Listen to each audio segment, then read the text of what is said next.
You might be writing content. It's time consuming because you're building relationships. You have to keep track of all of this. You can at one point start buying tools to do all of this.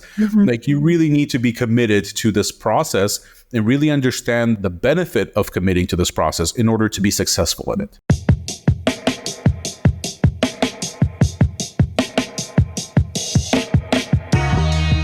Welcome to another episode of Content in the Kitchen. Today we're diving into the world of all things links. That means covering backlinks, link building, and internal linking with a true expert in the field, Arsen Rabinovich. He's the founder of TopHatRank. Arsen's a highly accomplished digital marketer and SEO specialist, an international speaker, and a winner of multiple prestigious awards, including 2 Interactive Marketing Awards and a Search Engine Land Award.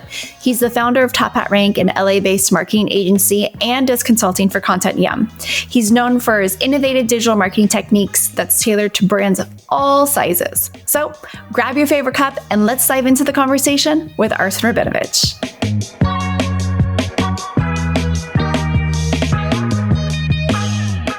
Okay, so when you're not at your desk building links and you find yourself in the kitchen, what's your go-to dish to cook?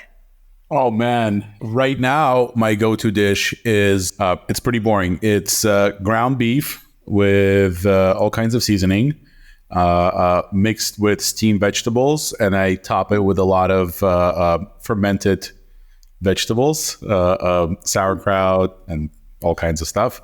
Avocado, everything bagel seasoning on top of it. Okay. And it gives me all the nutrients, and it gives me everything I need to survive and not die. Yeah, it sounds I can eat as much of it as I want, but that's pretty boring. I usually cook other stuff. There's more interesting stuff that I do. But right now, this is what I do. At least sounds healthy and checks most of the nutrient boxes. Right. Yeah, decent-ish. Right. But, okay, so when you're not making sure that you get all the nutrients and you're actually at your desk and working, can you start us out by really explaining what link building is from a very foundational aspect and why it's important for SEO? Yeah, absolutely. So, just a way for Google to connect the dots between documents, to really understand relationships between documents. And over time, as the algorithm matured, as the ecosystem grew, links started being much more than connectors. Links started carrying signals, your signals like contextual signals, authority signals, and so on and so forth. And as the algorithms matured again and again, we as SEO started noticing that, hey, the more links we get to a specific document on the web, the better that document tends to rank. And obviously, it's a little bit more complex than that.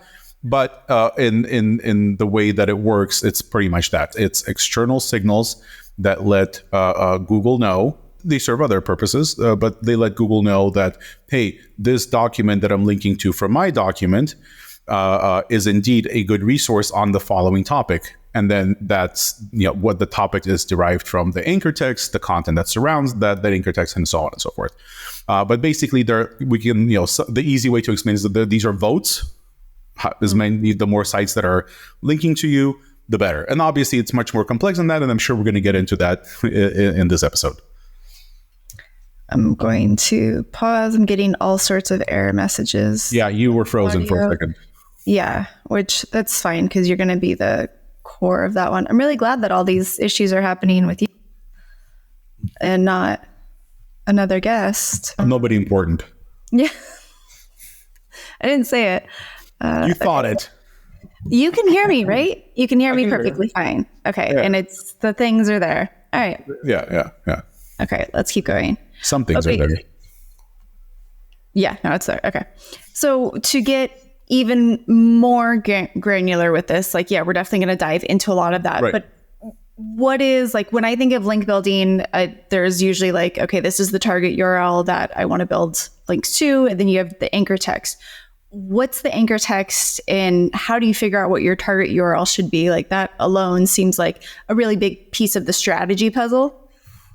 Right. There's all kinds of ways of approaching this. The easiest way to look at this is you have to do a little bit of competitive analysis and really get a feel for, what your competitors are doing from the standpoint of external signals that are coming into this page. And we know that Google doesn't use or calculate or use as a part of their calculation all of the links that are pointing to your page. It uses a segment. We don't know what kind of segment. We don't know which links are being used or not. So mimicking your competitor's footprint is not a smart strategy because we don't know how many of those links are actually working for them. But you can get a sense. And then there's, certain tools have different scores that are specific to them. Like Moz has what is Moz? DA, domain authority. SEMrush has, I think, website score. Ahrefs has ratings, domain rating, page rating.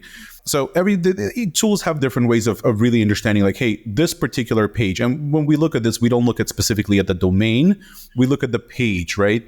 And we say, okay, this page has this much authority here, right? So I want to come as close to it as possible to rank. Again, backlinks are, in essence, are supporting signals at this point. This is the way we look at this, the way TopHatRank, we look at it internally as supporting signals. So back in the day, I was able to, and I can talk about this freely now, I was able to put a few words, 350 words on a page, as long as I keyword stuff and then optimize that page and hit it with a lot of links. That page is going to rank. A lot of context was passed to pages through that anchor text. These days, it's much different. Google is much smarter. Google understands link schemes, and we had Penguin, and we had all kinds of updates that help Google understand and cut down on link spam. So, the anchor text sends contextual signal. The content around the anchor text sends the contextual signal. So we try to understand which keywords, which topics, how can we contextualize that with links. And just looking at it from a standpoint of how do things happen in the wild, right? Like if I am not actively pursuing links, if somebody was to link to this page, how would they describe this page? What anchor text would they use, right? So somebody who doesn't understand SEO, like I reached out to somebody who has a blog about kids' names, right? And I said, hey, I wrote this really interesting article. Do you think you can maybe consider it in your roundup of kids' names? And then they should not give them any further instructions. Just ask for that, right? How is that person going to treat this page? How are they going to describe it? How are they going to contextualize it? There is correlation between anchor texts and the keywords that you're trying to rank for. That signal is, unfortunately, we believe is much, much weaker now. Google doesn't, from what we see, Google doesn't really pay too much attention to it as long as we get close enough. And then obviously there's certain best practices that apply. You don't want to oversaturate. You don't want to do exact match too much. All of those are red flags. So to answer your question, it depends on what you're trying to accomplish, because links are not only for improving positions for keywords. Links can be built towards authority. Links can be built for expertise, authority, and trust signals. So there's different reasons why you want to build links. So how would you approach it then from a strategy standpoint? Say like you have a site, you have, let's say, a decent amount of content. You're not a brand new startup. It's not a brand new website. Like you have a decent amount of content. You've had your site for a few years now, and you're like, okay, I'm creating content very regularly. I'm checking most of the marketing boxes, but I'm still not ranking for a few terms that I'd like to rank for. Where would you then start in the link building strategy? Would you start from, let's build links from an authority standpoint first, or how do you approach that? So, we always want to approach it from like, let's build links with a purpose, right? We don't want to just do it just to do it. So when we build links with a purpose, if we're trying to improve positions for specific keywords, or we're trying to identify which posts can benefit from link building, right? So I have a blog and I'm going to take a look and say, okay, where am I ranking in top 10 for any keywords that I can consider meaningful, right? Okay. And you have to look at it again from a business perspective. So for like publishers, for bloggers who are monetizing from ad revenue, and that's, they get paid RPM, basically per 1,000 page views. So, that's what we're trying to accomplish. We're trying to rank for specific keywords so we can drive traffic to the website. So am I going to, if I was the blog owner, if I was the publisher, am I going to spend time and effort building links towards a topic that doesn't have a lot of demand, right? Towards a topic that I'm not in the top 20, top 10 positions for, right? You want to do as much work as possible on page before you start going after these secondary signals. And you can definitely squeeze much more ranking potential from properly optimizing your content will always be your main driving force. Think of links as supporting signals. So I'm going to take a look and I'm going to say, where is my content positioned? Content that's covering a topic that has good demand, and I can potentially earn, like once I rank in the top 3 spots and I can get traffic, that I can earn a lot of money, because link building requires time, patience, and if you don't have that, you have to spend money, right? So I would take a look, and typically, like I would say, okay, where am I in the top 10 positions? And the keyword that I'm trying to target has decent volume, and you have to be the deciding factor for what that decent volume is. For certain niches like recipe publishing, we always recommend going for something that has 6,000 monthly on an average and above, right? Because if you're getting paid per page views, you want to go after something that's actually going to make you money. So I'm going to take a look and say, okay, so this piece of content, I don't know, potato soup recipe, right? This piece of content, I'm already in position 6. I've taken a look at my content. It's perfect. There's literally nothing that I can do to this content to make it any more relevant, to improve the intent match or intent satisfaction rather. There's nothing more that I can do from a topic coverage perspective.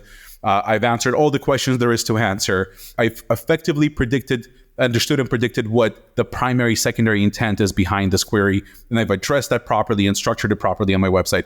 I've optimized all of my internal linking. Those signals are much stronger and carry much more contextuality than backlinks. And if I can look at that piece of content, that document, and I can say, hey, I've done my absolute best with this piece of content, at that point, I'm going to take a look and say, okay, potato soup recipe has decent search volume. I'm going to start building links to this, right? And then from that point, you get into a whole different process of trying to understand which anchor text, trying to understand how many links and all of that and so on. Yeah, that was going to be my next question, because from a strategy standpoint, it's like, okay, that makes sense. You've now identified where you're going to build links to, but how many links should you build to, and how long does that process usually take for it to show any success? Right. Again, if this was our webinar, we'd be giving out a lot of the prizes, because it depends, right? So the first thing we want to look at is we want to take a look at what's happening now, right? What kind of links do you have pointing to this page? And everybody has a different approach. Some people like to take a more of like a holistic approach and mimic like how things happen in the wild.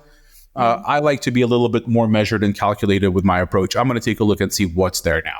Particularly, I'm looking at anchor texts that are pointing to, and you can use tools like SEMrush. You can use tools like Ahrefs. You can use key search. Any tool that shows you your backlink data and your anchor text is good enough. And if you don't have those tools, also fine, right? Because you're not going to be building links at thousands of links per week.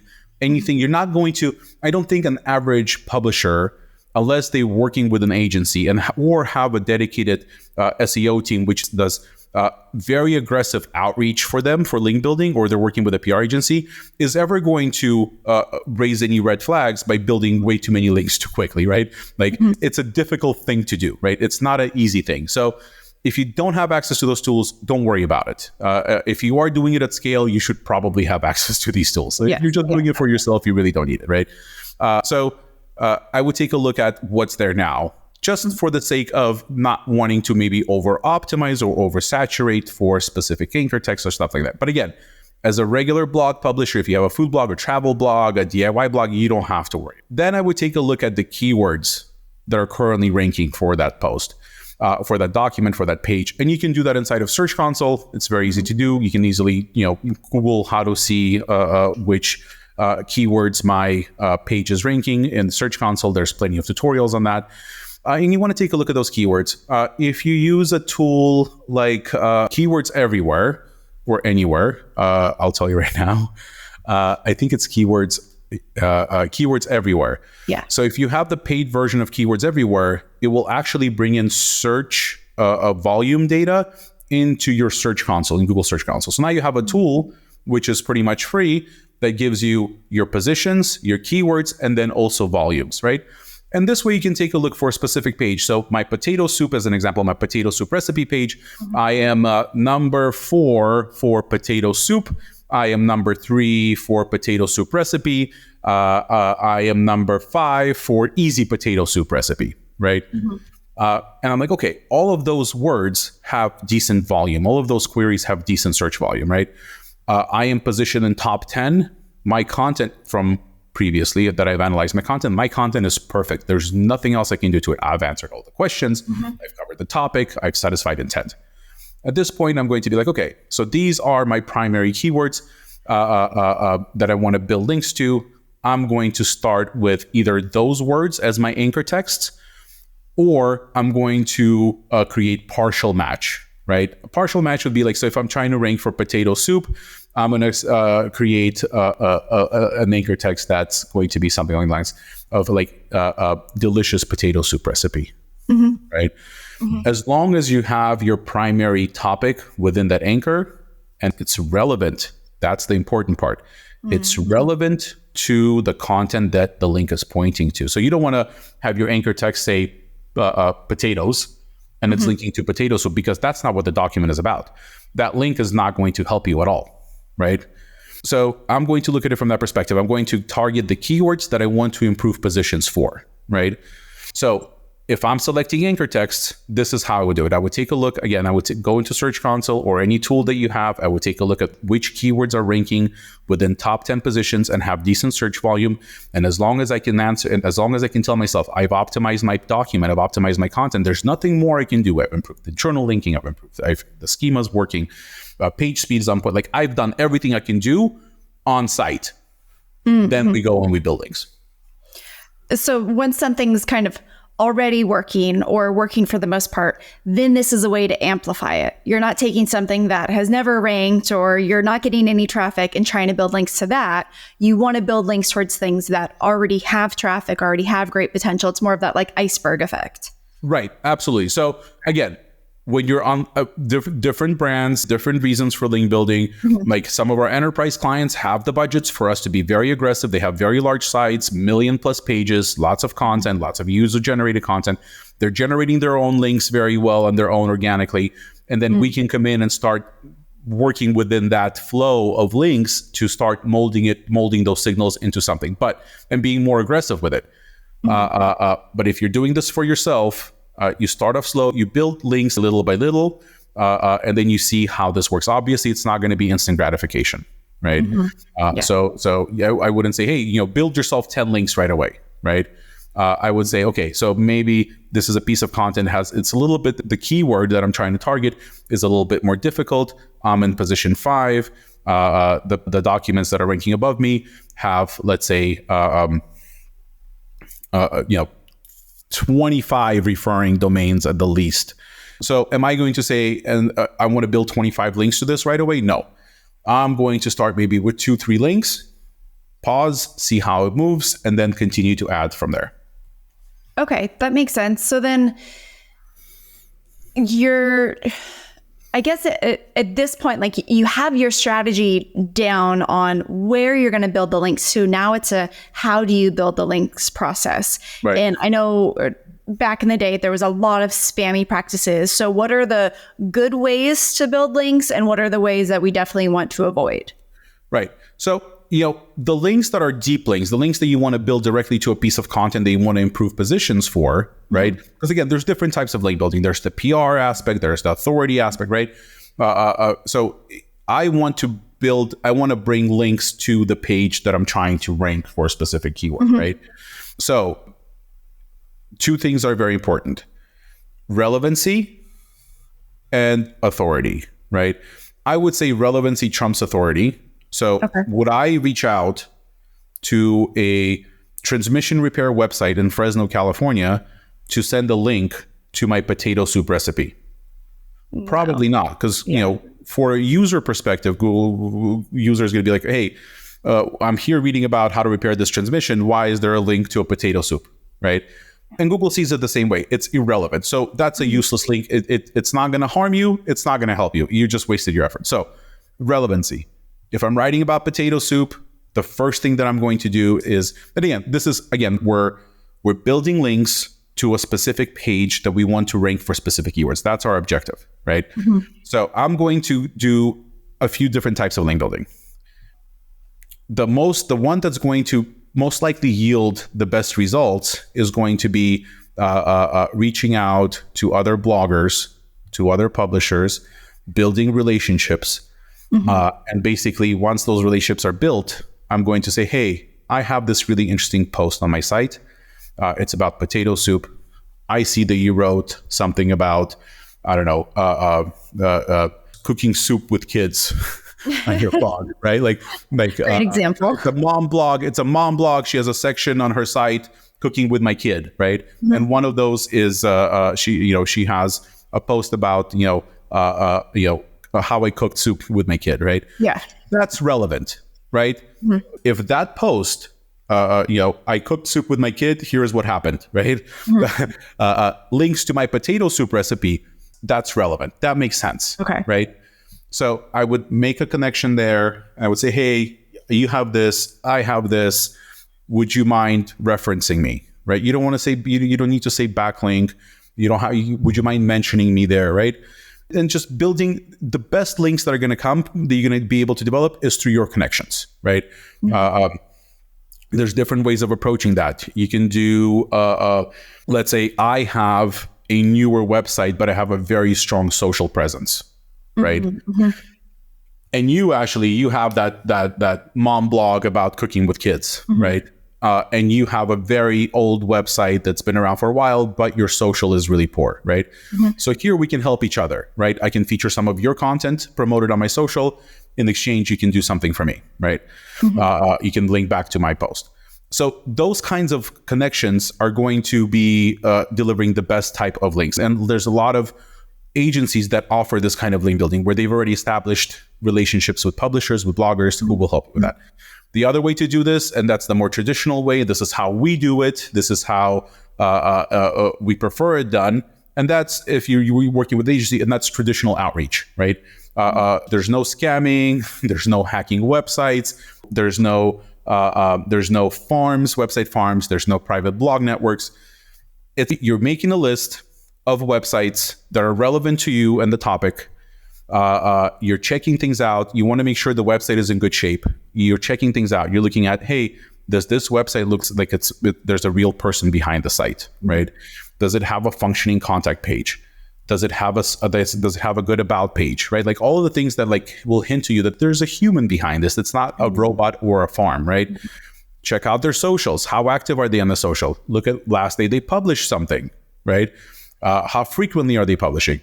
And if all of those boxes are checked for you, right, this is a good potential for you to reach out to, right?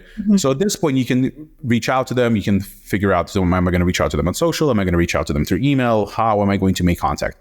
And usually make contact and you say, hey, I wrote this really interesting piece of content about potato soup. I see you have this other post on your website. I believe that my piece of content is very complementary to, and a good point of reference that you can include in your piece of content. Would you be willing to do this? And that works. It takes time, it takes effort, it takes energy. It's literally a pain in the butt process, right? It's been muddied by agencies that just do this in mass and do it dirty and trick people, and they email publishers from linkbuilder381@yahoo.com, right? It's very unprofessional. So a lot of publishers already have a bad taste in their mouth. Those emails are ignored. I ignore those emails. I'm sure you ignore those emails, right? I get them on LinkedIn. Right? Yep. So how you craft that, how you craft your pitch, how you craft your email is very important, right? There's also other things you can do. You can say, hey, I wrote this piece of content. This is what we do.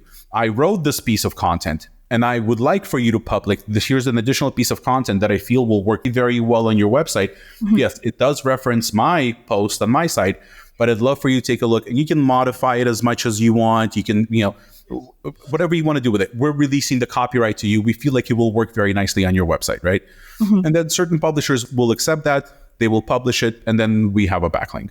So there's different ways. There's different ways of doing this. I think if I was in a position where I am not working with an agency or not working with a provider who does backlinks because I'm limited on resources or I'm limited on money, I am going to do the relationship building approach. If you have resources, you're working with a provider, you know, and depending on who you're working with. So if you're working with an agency, is going to help you figure a lot of stuff out.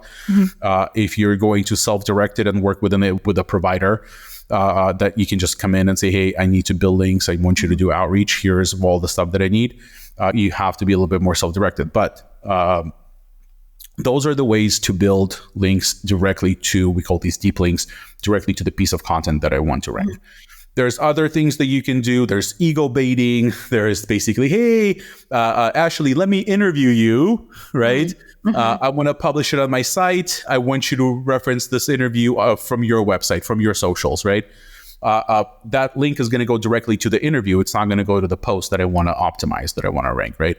That's authority building. That's just bringing in sites, bringing in links from relevant websites that are not so much on the topic that you're covering, right? Going out to getting yourself to be guests on podcasts, right? Like right now, like you're going to record this, you're going to publish this on ContentYum. There's going to be a link to TopHatRank, right? Yep.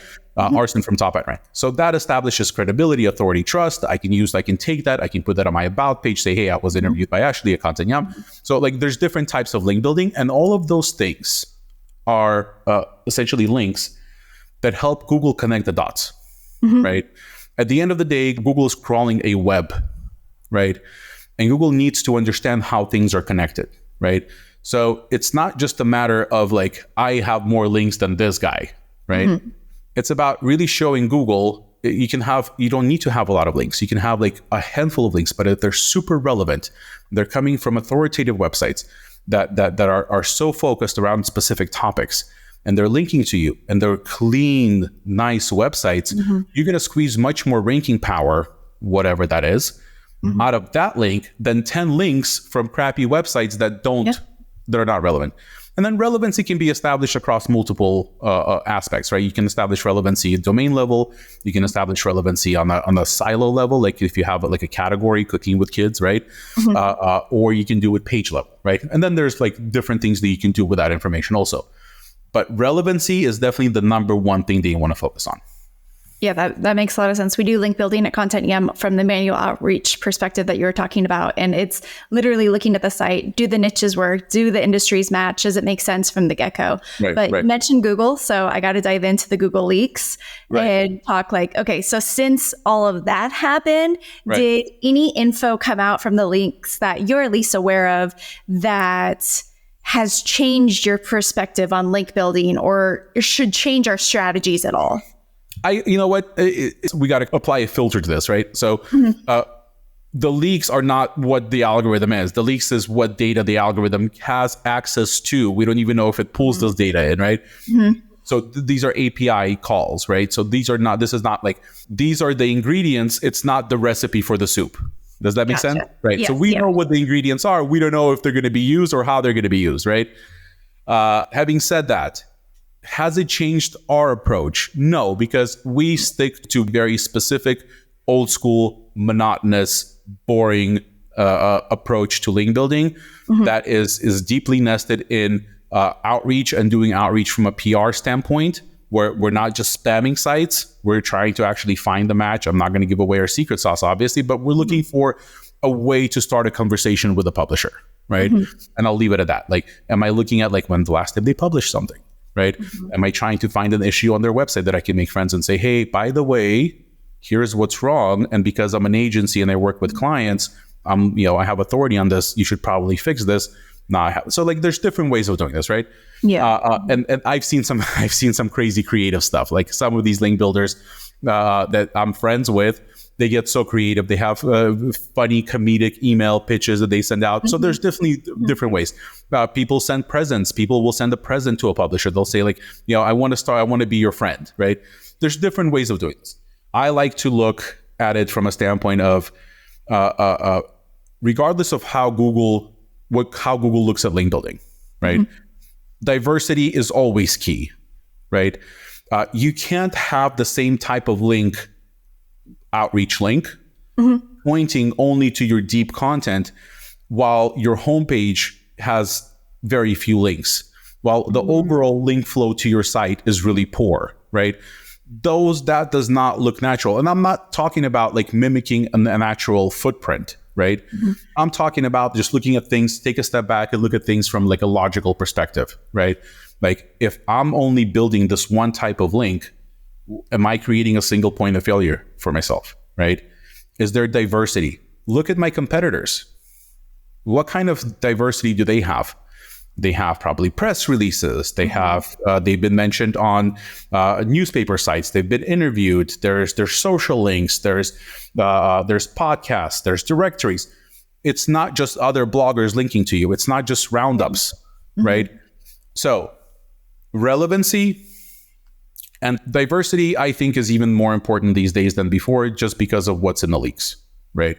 And that's where I'm going to leave it, because we're going to go down the rabbit's hole and talk about like a whole bunch of stuff that's in there, but without knowing how it's being used, it's really difficult for me to like give you any kind of concrete advice on that. Yeah, that's a really good perspective, because so many people are taking the leaks and now everything that's in there, I'm going to redo my entire strategy. And there are some really helpful things in there that kind of like validate a lot of what SEOs already kind of knew, and now they can dive into a little bit more. But from like trashing your original strategy that you've been doing and has been working, especially from like a foundational aspect of like how you guys do link building, how we do link building, like, and taking what's in the leak information and switching it all together is not necessarily the best recommendation here. It's more of, okay, this is information to add to our potential strategy or validate what we're already doing, but not pivot. And that's kind of, I feel like with a lot of the updates between the spam update, helpful content update, it's like, okay, here's things that you can change to your strategy or pivot within your strategy overall, but it's not a slice and dice. We're starting from scratch, essentially. Right. Absolutely. 100%.